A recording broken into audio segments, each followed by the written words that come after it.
প্রায় ১৯ বছর পর বাবা শহীদ রাষ্ট্রপতি জিয়াউর রহমানের কবর জিয়ারত ও তার সমাধিতে শ্রদ্ধা নিবেদন করলেন বিএনপির ভারপ্রাপ্ত চেয়ারম্যান তারেক রহমান। বিকেল ৪টা ৪০ মিনিটের দিকে জিয়া উদ্যানে পৌঁছে কেন্দ্রীয় নেতাদের সাথে নিয়ে প্রথমে কবর জিয়ারত ও ফুলেল শ্রদ্ধা জানান তিনি। এরপর সমাধির পাশে দাঁড়িয়ে দোয়া মোনাজাত করেন তারেক রহমান। এর আগে বিকেল ২:৩০টার দিকে গুলশানের বাসা ফিরোজা থেকে রওনা দেয় তারেক রহমানকে বহনকারী গাড়িটি।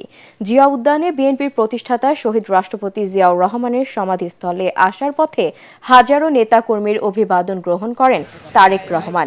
হাত নেড়ে তাদের অভিবাদনের জবাব দেন। নেতাকর্মীদের ভিড় ঠেলে সমাধিস্থলে আসতে তাকে বেশ বেগ পেতে হয়। উচ্ছ্বসিত নেতাকর্মী সমর্থকরা তাকে এক নজর দেখতে উদগ্রীব হয়ে পড়েন। এ সময় বুলেট প্রুফ বাসের ভেতর থেকেই সবাইকে শুভেচ্ছা জানান বিএনপির ভারপ্রাপ্ত চেয়ারম্যান। দলীয় নেতাকর্মীদের পাশাপাশি সাধারণ মানুষও তাকে অভিবাদন জানায়।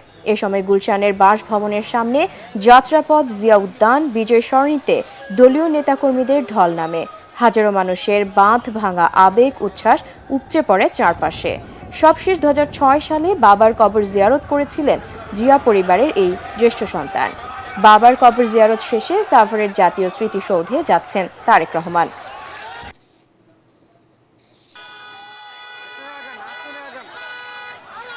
কি কয় আমগো গাড়ি আগাইতে কয় হারাত